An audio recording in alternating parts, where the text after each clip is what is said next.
Hi, I'm Claire Johnson, certified massage therapist from San Diego. And today we're going to be talking about how to increase mobility in your hip flexor group.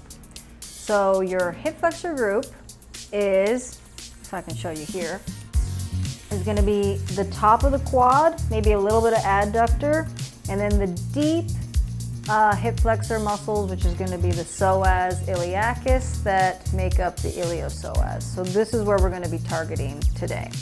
So first we're going to start off with some more dynamic movements to get some more warmth and blood flow and movement into this area.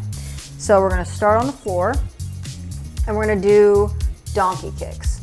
So here we're going to start by kind of feeding into it and then stretching it out. So as you're doing this, maybe with a little bit of speed, with your breath, you might find that each time you might be able to go up a little bit further, kick a little bit further up. So you can do that 5 to 10 times on one side and then do the same thing on the other side to get a little bit more movement and energy into the hip flexor group, into that hip. So then we're going to move from donkey kicks to another one that's a little bit more dynamic, Spider-Man.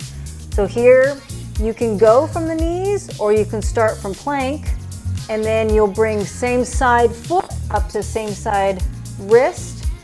And in this position, I'm not stretching this obviously, I'm stretching the opposite hip flexor. So then you can alternate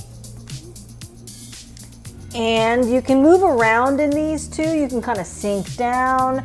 You can move your shoulders into it, and you'll feel it in different lines in that hip flexor.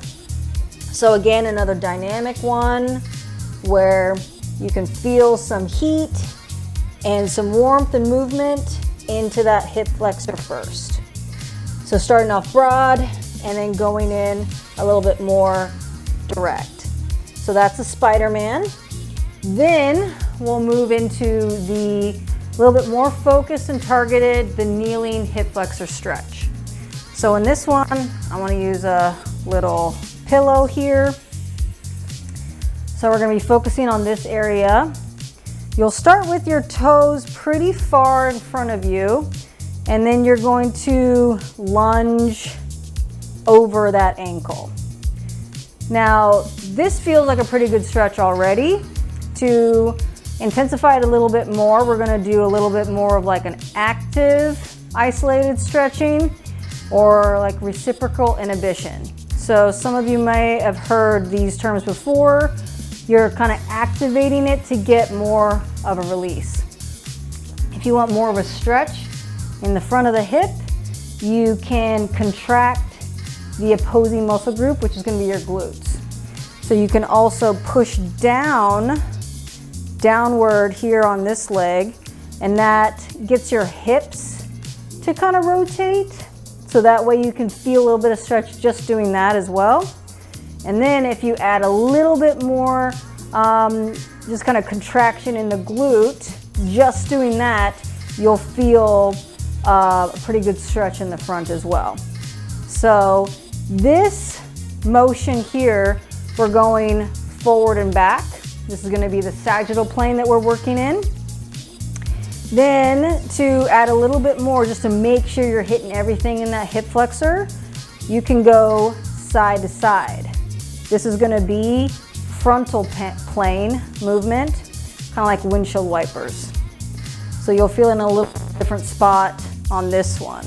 And then lastly, we're going to go transverse plane. You're going to add some rotation.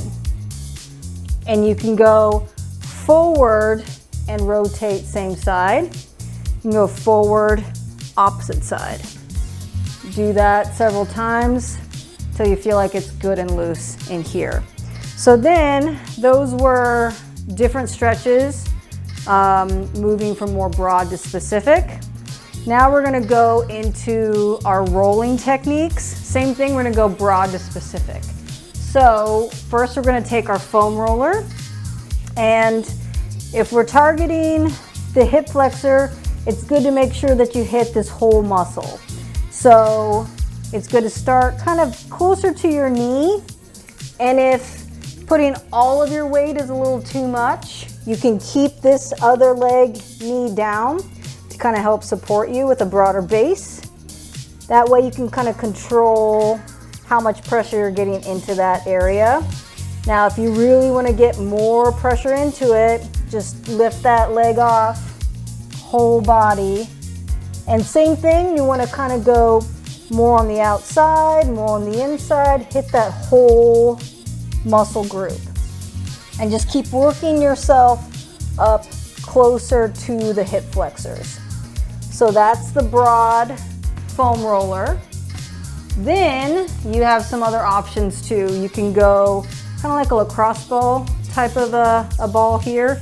If you have some of these that have some knobs and different things on it that can really get into it, kind of stick into there, that's a good option too.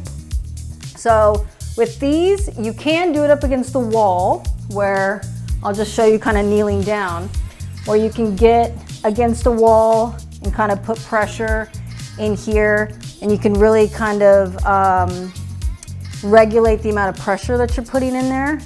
But if you do it on the ground, same thing. What I like to do, it's a little bit tricky to balance on this ball here, but lower down. What I like to do is I like to move my leg as I'm rolling into it. So you can get right into some of that fibrous-y, scar tissue-y, really caked up, locked up areas right around in that hip flexor. So those are our suggestions from doing more dynamic stretches and movements to get some more heat and energy in there, to doing some more muscle myofascial release techniques from the foam roller and balls to release the hip flexor group and gain more mobility.